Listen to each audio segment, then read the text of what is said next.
নিন। এইসব করার কি খুব দরকার ছিল? ফুচকা, ঝালমুড়ি, এগ রোল আর তেলে ভাজা। Egg roll.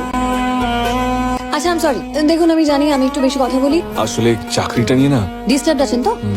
সরিটা আমার বলা উচিত। হ্যাঁ, রাস্তার মাঝখানে কেউ চলে যায় হুট করে, সরি বললে হবে না, দেখা করতে হবে। লেট করাটা কি আপনার হ্যাবিট? সরি, আমি কিন্তু এইসব বুঝি না। আরে আমার পছন্দ আপনার ভালো নাও তো লাগতে পারে। আমার পছন্দের কথা আপনি ভাবছেন কেন? বেশ, তাহলে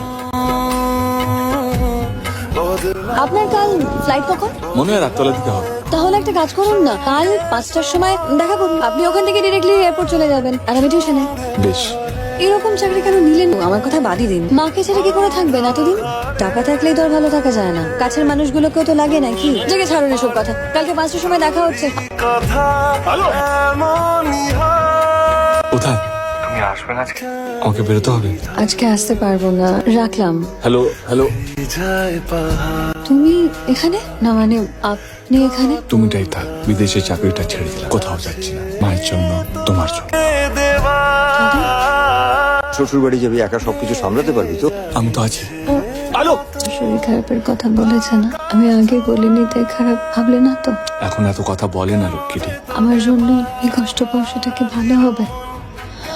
এবার যাবে, ছেড়ে কোথাও যেও না। তুমি তো আমাকে শিখিয়েছিলে কাছের মানুষদের রাস্তায় ছেড়ে পালাতে নেই।